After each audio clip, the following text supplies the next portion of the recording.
We are in Peel Park, Salford, right next to Salford University, which is where I work.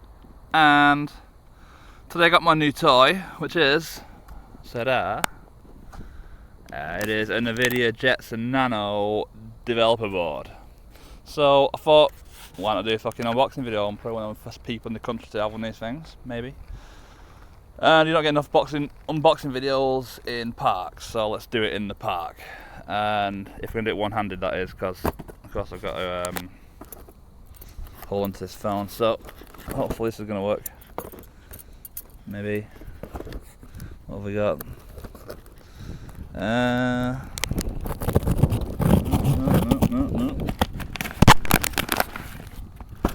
What's the best way? No. Let's take this off first. There we go. And now I can hopefully just bust this open.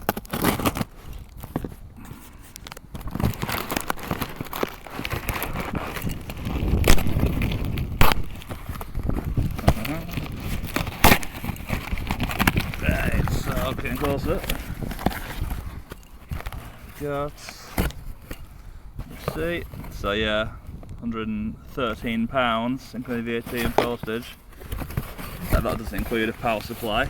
I think it can be powered via micro USB, so it should be okay there because I've not got a power supply yet. But there we go. Alright, so take it out of its protective sheathing.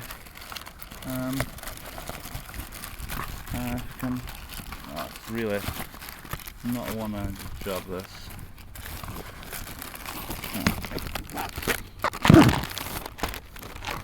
Right, so there we go.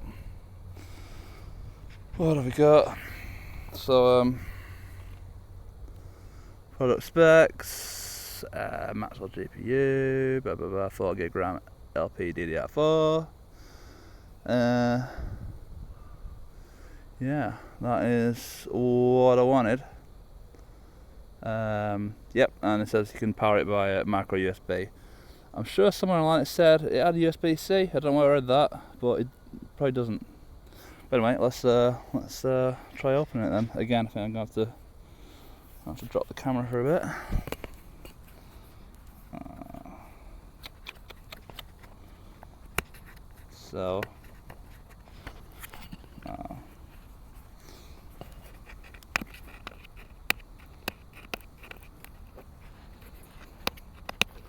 Really exciting. So anyway, the reason why I got one of these and why it's better than say your Raspberry Pis is, well, I mean, for a start, it's a much better spec. It's got 4GB of RAM and it's got gigabit Ethernet instead of 100 megabit. But the real big win on these versus the Raspberry Pi and all other things, all the similar devices, machines on the market currently, is the graphics driver. So, oh no, you're joking me. It's not. Right, good. Got a call, so I ended the video. But, right, so there we go. Yeah, anyway, the real big win with these versus the Raspberry Pi and similar things is you get an open source a fully functioning open source graphics driver for these. And so it's a bit more, should be a bit more, what should I say, should get a bit of a longer shelf life out of it, should be usable for longer, basically, and for more things. Gaming, emulation, video playback and the like should all be much better due to having access. Well, it'll come with a non-free. I believe the standard operating system that you get on these things is based on Ubuntu, and that'll probably come with a non-free NVIDIA driver by default, I'd imagine. Kind of more interested in playing with the open source one, see how good that is. Sorry, you can't see what I'm looking at here. So yeah, that's really not very interesting. So let's bust it open I'm sure. Alright. There we go.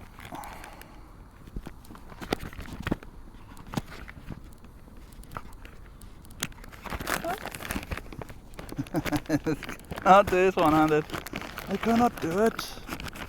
Yeah, come on, come on. Alright, there we go, got it. Alright, so, here we go. The new toy.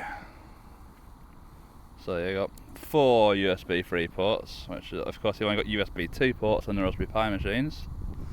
Gigabit Ethernet. There's micro USB. Display port, which is brilliant. I'm really chuffed about that. HDMI, there's the barrel connector. And what else we got? GPIO ports, the camera connector, various jumpers. That is what I wanted. And you notice also that the CPU, GPU is on this removable mezzanine riser thing. So you should be able to upgrade the CPU and the GPU, I'd imagine,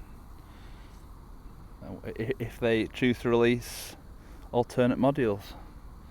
So it would be time to plug this in and give it a go. Okay, so I've got my Jetson home safely enough, and so I thought I'd film the first boot. So here we go. We've got a what is it? I don't know. SanDisk 128 gig. So you can see that it's a SanDisk 128 gig micro SD card, and so I went onto the NVIDIA site, which is I guess if we can get that in focus. Oh, it doesn't matter. It's developer.nvidia.com. And then embedded, learn, I don't know. Anyway, on this page you'll see there is a link to the Jetson Nano Developer Kit SD card image. So you click that, you get the image file. So extract that from zip file, stick it on the micro SD card with DD, and then all we should have to do really is stick that into here, which is quite an odd place. The micro SD card slot. It's under the CPU thing there. I don't think you can really see it on the camera there. Anyway, so let's stand that up and try sticking it in there. God, sorry, I don't know if I can. Not doing a very good job filming this. Is that? Nope, wrong way, of course. Would always be the wrong way. Anyway, I just like to say these SanDisk 128 gig cards, if I can get it in focus, they are, you get about 90 megabyte a second read and 60 megabyte a second write speed, so not bad. But what I'm gonna do, one of the first things I'm going to be doing with this is trying to get it to boot off USB 3. I've got a few SSDs. This is a this is a SATA 3 to USB 3 adapter. So I should be able to get this to boot off that and get much better performance out of it.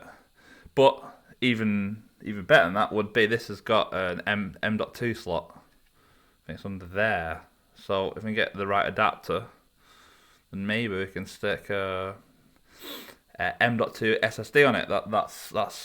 That'd be the ideal situation, I suppose. But anyway, we've now got the micro SD card slot inserted into the Jetson Nano. So the next step is, so I've got this. This is a 5 volt 4 amp barrel power supply, which obviously I'm going to there. But I've not tested this yet. This is brand new. These I got both of these today, so I've not tested this yet.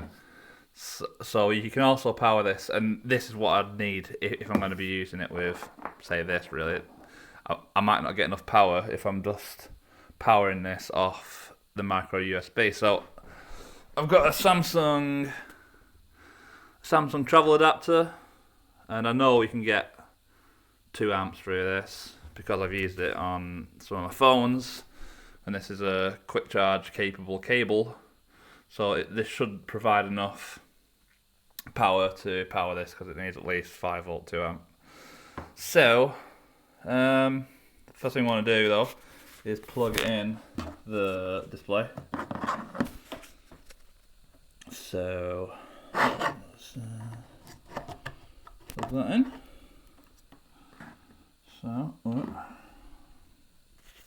got that plugged in, and might get a keyboard mouse thing. That'd be nice. There we go. I'm gonna keyboard and mouse. In fact, I won't plug that in yet, but nice to have it there for when, presuming it does boot up. Right, so anyway, as I say, so what I'm going to do is, for this first boot, I'm going to be trying powering it just with the micro USB port, just because I think it's just the safer thing to do. So here we go. Plug that in. Wow, there we go. Yes, I've done it. So you can see little green lights come on there, and let's see if we're going to get anything on the display. There we go. That's a good sign. So I'll say you get about 90 megabyte a second read on these micro SD cards that I've got. On this micro SD card that I've got. And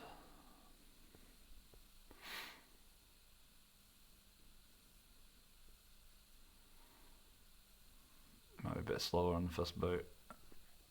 Maybe.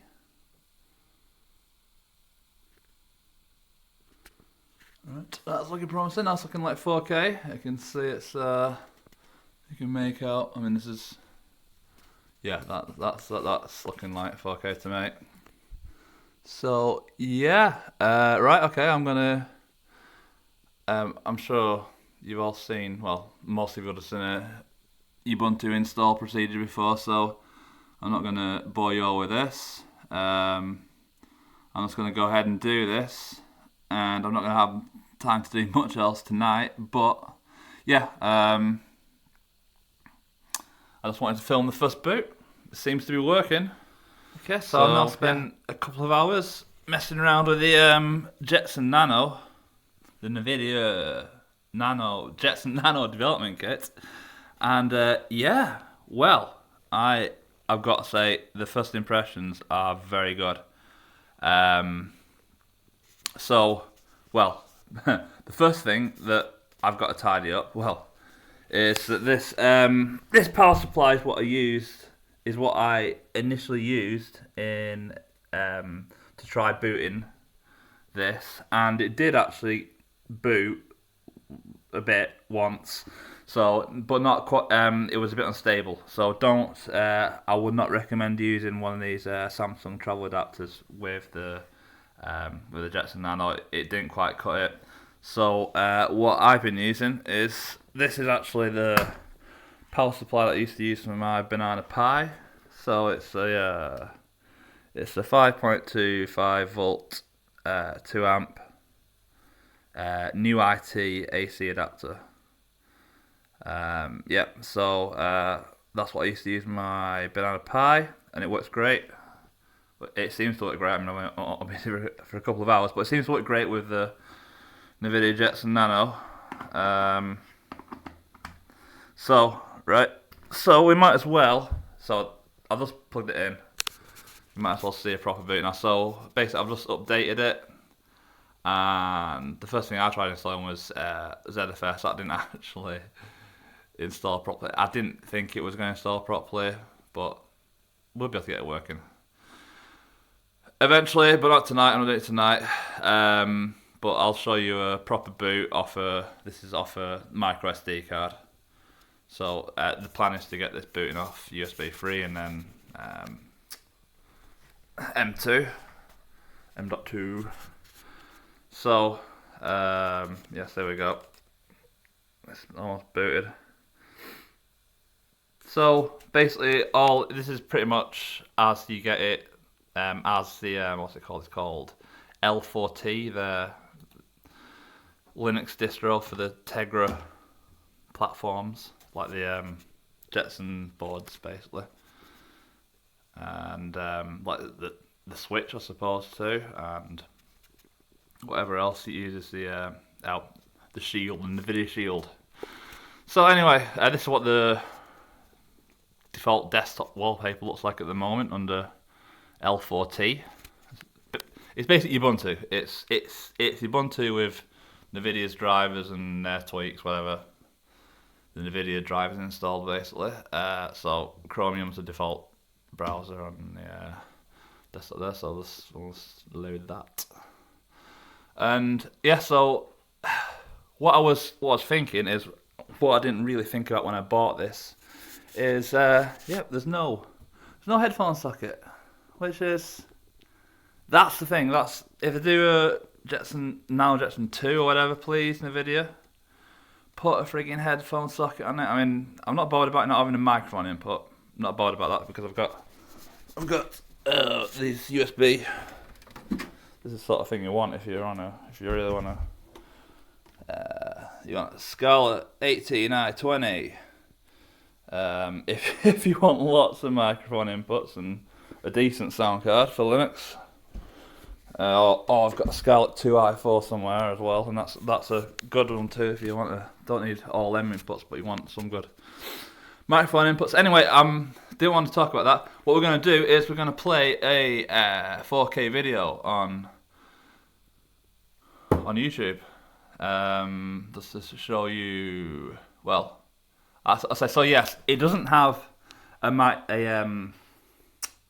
doesn't have headphone or speaker output socket on the board, but you could use a USB sound card. But the HDMI audio does work. I've already tested the HDMI audio. So let's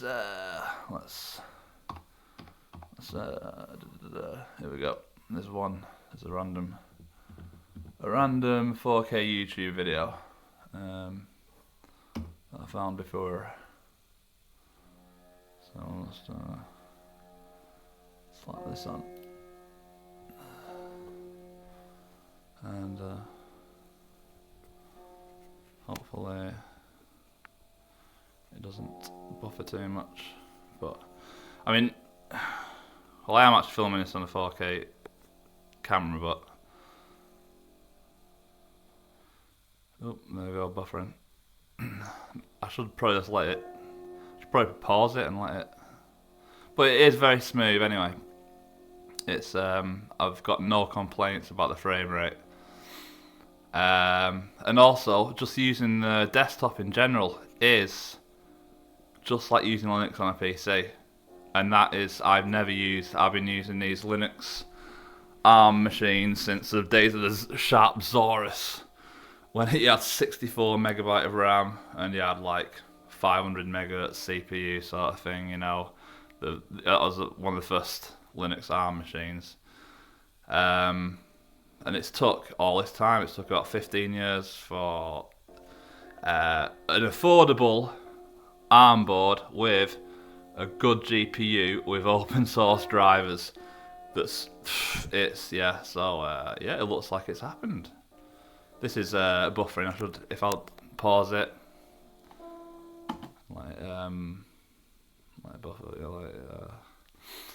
buffer for a bit. But anyway, it is actually. I'll say I've only had a quick go on YouTube, and I've updated it, as I say, and tested the audio was working. I've done very little with it so far. I tried to build ZFS. That's about it. But oh yes, and also I bought this.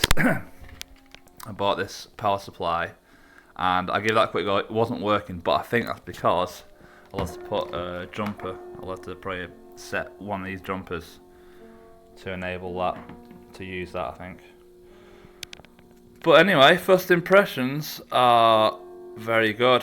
So of course I've yet to try any 3D stuff. That's the next thing that for me to try is get some 3D games running, like